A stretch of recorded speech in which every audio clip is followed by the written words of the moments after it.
സ്നേഹമുള്ളവരെ, ഇന്ന് ലോകത്തിൽ പടർന്ന് പന്തലിച്ച് നിൽക്കുന്ന ഏത് പ്രസ്ഥാനങ്ങളുടെയും തുടക്കം വളരെ എളിയ രീതിയിലാണ്. വളരെ ത്യാഗപൂർവമായിട്ടുള്ള ചില ആളുകളുടെ ജീവിതങ്ങളാണ് ഇന്നത്തെ വലിയ പ്രസ്ഥാനങ്ങളുടെ അടിത്തറയായിട്ട് നിലകൊള്ളുന്നത്. നമ്മുടെ ഇടവകകൾ പോലും പരിശോധിച്ചാൽ അറിയാം, ദാരിദ്ര്യത്തിൻ്റെയും ഇല്ലായ്മയുടേതുമൊക്കെ ആയിട്ടുള്ള ആദ്യ കാലഘട്ടങ്ങളിൽ കൈയും മെയ്യും മറന്ന്, സ്വന്തം ജീവിതത്തെയും കുടുംബത്തെയും മറന്ന്, ഒരു കണക്കുകളുമില്ലാത്ത അധ്വാനിച്ച കുറേയേറെ നല്ല മനുഷ്യരുടെ ജീവിതങ്ങൾ നമുക്ക് കാണാൻ കഴിയും. അതുപോലെ തന്നെയാണ് സഭയുടെ ജീവിതവും. യേശുവിൻ്റെ കാലം കഴിഞ്ഞപ്പോൾ അപ്പസ്തോലന്മാർ മാത്രമല്ല, അപ്പസ്തോലന്മാരോട് ചേർന്ന് നിന്ന ഒരുപറ്റം സാധാരണക്കാരായിട്ടുള്ള മനുഷ്യർ, വിശ്വാസത്താൽ ആകർഷിതരായി എല്ലാം ഉപേക്ഷിക്കാൻ തയ്യാറായ ഒരുപറ്റം ആളുകളാണ് സഭയ്ക്ക് അടിസ്ഥാനപ്പെട്ടത്. അവർക്ക് ഏറ്റെടുക്കേണ്ടി വന്നിരുന്ന ത്യാഗം വളരെ വലുതായിരുന്നു. വിശ്വാസമുണ്ടായി എന്നുള്ള ഒരൊറ്റ കുറ്റത്തിന് അവരെ വീടുകളിൽ നിന്ന് ഇറക്കി വിടുമായിരുന്നു, ദേവാലയങ്ങളിൽ നിന്ന് അവരെ പുറത്താക്കുമായിരുന്നു, അവരുടെ സകല സമ്പത്തും കണ്ടുകെട്ടുമായിരുന്നു. അങ്ങനെ സമൂഹത്തിൽ ഒരു വിലയുമില്ലാതെ, കുടുംബമില്ലാതെ, സ്വത്തില്ലാതെ, പണമില്ലാതെ, അങ്ങനെ വീടുകളിൽ നിന്നും സമൂഹത്തിൽ നിന്നുമൊക്കെ ആട്ടിയിറക്കപ്പെട്ട ഒരുപറ്റം ആളുകൾ സഭയ്ക്ക് അടിത്തറയിടുന്നുണ്ട്. അവരെ നോക്കിയിട്ടാണ്, അല്ലെങ്കിൽ ആ സാഹചര്യത്തിലാണ് യേശു പറയുന്നത്, തന്നെ പരിചരിക്കാതെ, സ്വന്തം കുരിശുമെടുക്കാതെ ആർക്കും എന്നെ അനുഗമിക്കാൻ സാധിക്കുകയില്ല, എൻ്റെ ശിഷ്യനായിരിക്കാൻ സാധിക്കില്ല. ലൂക്കായുടെ സുവിശേഷം 12-ാമത്തെ അധ്യായം ഏതാണ്ട് മുഴുവനായിട്ടും ഇത് തന്നെയാണ്. ബന്ധങ്ങൾ നഷ്ടപ്പെടുത്തുക എന്നുള്ളത് ബുദ്ധിമുട്ടേറിയ കാര്യമാണെങ്കിലും യേശുവിന് വേണ്ടിയിട്ട്, ക്രിസ്തുവിന്, സഭയ്ക്ക് വേണ്ടിയിട്ട് അല്ല, നമ്മൾ സ്വീകരിച്ച വിശ്വാസത്തിന് വേണ്ടിയിട്ട് എല്ലാം ബന്ധങ്ങളും സകലതും നഷ്ടപ്പെടുത്താൻ തയ്യാറായവരെ പറ്റിയാണ് ഇന്നത്തെ സുവിശേഷം. ഇതൊരു ശരീരത്തിൻ്റെതായിട്ടുള്ള വ്യാഖ്യാനങ്ങളൊന്നുമല്ല. ഈശോ പറയുന്നുണ്ടല്ലോ, നിന്റെ കണ്ണ് നിനക്ക് പാപകാരണമാകുന്നെങ്കിൽ കണ്ണ് ചൂഴ്ന്നെടുത്ത് ദൂരെ കളയുക. കയ്യോ കാലോ നിനക്ക് പാപകാരണമാകുന്നെങ്കിൽ കയ്യോ കാലോ ഇല്ലാത്തവനായിട്ട് സ്വർഗരാജ്യത്തിൽ പ്രവേശിക്കുക. ഒരു ശരീരമെന്ന് പറയുന്നത് ഒരു കുടുംബമാണ്, ഒരു സമൂഹമാണ്.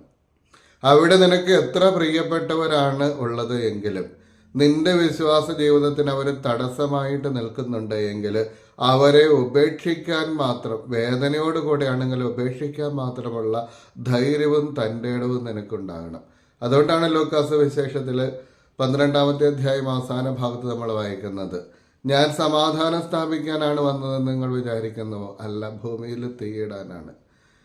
ഇന്നു മുതൽ ഒരു കുടുംബത്തിൽ 5 പേർ ഭിന്നിച്ചിരിക്കും. 2 പേർ 3 പേർക്കെതിരായും 3 പേർ 2 പേർക്കെതിരായും ഭിന്നിച്ചിരിക്കും.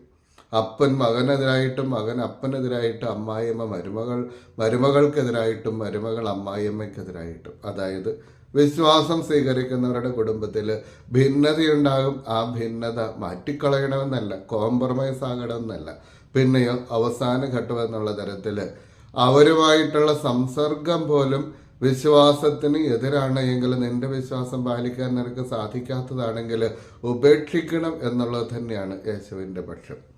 നമ്മൾ ചെയ്യാറുണ്ടല്ലോ, ക്യാൻസർ രോഗബാധിത ആകുന്ന സമയത്ത് ഇപ്പോൾ മുറിച്ചു മാറ്റാൻ പറ്റുന്ന അവയവങ്ങളാണ് എങ്കിൽ അത് ശരീരത്തിൽ എത്ര പ്രധാനപ്പെട്ടതാണെങ്കിലും മുറിച്ചു മാറ്റി ജീവൻ നിലനിർത്താൻ പറ്റുമെങ്കിൽ നമ്മൾ മുറിച്ചു മാറ്റി തന്നെ ജീവൻ നിലനിർത്താറുണ്ട്. അതേപോലെ തന്നെ വിശ്വാസം നിലനിർത്താൻ വേണ്ടിയിട്ട് ഏതറ്റം വരെയും ഏത് ബന്ധം ഉപേക്ഷിക്കാൻ മാത്രം നമ്മൾ പോകണം. അത്രേ.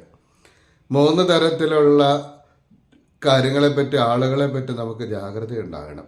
ഒന്ന്, നമ്മുടെ വിശ്വാസത്തിൽ വെള്ളം ചേർക്കുന്ന തരത്തിലുള്ള അബദ്ധ പ്രബോധനങ്ങളുമായിട്ട് വരുന്ന ആളുകളെ പറ്റിയിട്ട് ഈശോ അത് തന്നെ പറയുന്നുണ്ട്. തൊട്ടടുത്ത് തന്നെയും ഫരിസേയരുടെ അബദ്ധ പ്രബോധനങ്ങളാകുന്ന പുളിമാവിനെ നിങ്ങൾ സൂക്ഷിച്ചു കൊള്ളണം. അവരുമായിട്ടുള്ള ബന്ധം ഒഴിവാക്കിയില്ല എങ്കിൽ അവരുടെ അബദ്ധ പ്രബോധനം നമ്മുടെ ഉള്ളിലും സഭയിലും സമൂഹത്തിലും എല്ലാം പടർന്നു പിടിക്കുകയും അത് വലിയ അപകടത്തിലേക്ക്, എങ്ങനെയാണോ മാവിനെ പുളിമാവ് പുളിപ്പിക്കുന്നത് പോലെ അങ്ങനെയുള്ള ഒരവസ്ഥയിലേക്ക് നയിക്കും അത്രേ. രണ്ടാമതായിട്ട് അവിശ്വാസികളിൽ നിന്ന്, അവിശ്വാസം നമ്മളെ സ്വാധീനിക്കാവുന്ന മേഖലകളിൽ നിന്ന് നമ്മൾ ഒഴിവായി നിൽക്കണം എന്നുള്ളതാണ് ഈശോ പറയുന്നത്. ഇവരുമായിട്ടൊക്കെയുള്ള മാനുഷിക ബന്ധങ്ങൾ മാറ്റിവെക്കരുത്, പക്ഷേ വിശ്വാസപരമായിട്ടുള്ള കാര്യത്തിൽ തർക്കമേ അരുത്. അങ്ങനെയുള്ള കാര്യത്തിൽ നമ്മൾ ജാഗ്രത ഉണ്ടാകണം അത്രേ. മൂന്നാമതായിട്ട് യേശുവിനെ ദൈവമായിട്ട് കാണാത്ത സകലരിൽ നിന്നും നമ്മളൊരു അകലം പാലിക്കണമെന്നുള്ളത് ഈശോയുടെ കാഴ്ചപ്പാട് തന്നെയാണ്. യേശു പ്രവാചകനാണെന്നോ വിപ്ലവകാരിയാണെന്നൊക്കെ പറയുന്നവര്, അവരൊക്കെ അങ്ങനെ അവരുടേതായ ആശയഗതികൾ നിൽക്കട്ടെ, പക്ഷേ നമ്മൾ അവരുടെ സ്വാധീനത്തിൽപ്പെട്ട് പോകാതിരിക്കാനായിട്ട് അവരുമായിട്ടുള്ള ഒരു ജാഗ്രത, ഒരു അകലം പാലിക്കണം അത്രേ. ഇനിയും നമുക്ക് സാധിക്കുന്നില്ല എങ്കിൽ ആ ബന്ധം പോലും അറ്റുപോകട്ടെ എന്നുള്ളതാണ് യേശുവിൻ്റെ കാഴ്ചപ്പാട്. അതായത് പ്രിയമുള്ളവരെ, വേദനയോടുകൂടിയാണെങ്കിൽ പോലും സ്വർഗമെന്നുള്ള ഒരു ലക്ഷ്യം മുന്നിൽ നിൽക്കുമ്പോൾ, വിശ്വാസം എന്നുള്ള ഒരു വഴി മുന്നിൽ നിൽക്കുമ്പോൾ, അതിനെതിരായിട്ട് നിൽക്കുന്നവരുമായിട്ടുള്ള കോംപ്രമൈസിനേക്കാളും പ്രധാനപ്പെട്ടത് ഇതാവശ്യമാണെങ്കിൽ ആ ബന്ധം പോലും വിച്ഛേദിച്ച് കളയുന്നതാണ് എന്ന് യേശു ഇന്നത്തെ സുവിശേഷത്തിൽ പഠിപ്പിക്കുകയാണ്. പ്രിയമുള്ളവരെ, നോമ്പുകാലം നമുക്ക് ഫലദായകമായിട്ട് തീരട്ടെ. നമ്മുടെ പ്രബോധനങ്ങൾ, നമ്മുടെ വിശ്വാസമൊക്കെ കൂടുതൽ ആഴമുള്ളതായിട്ട് തീരട്ടെ.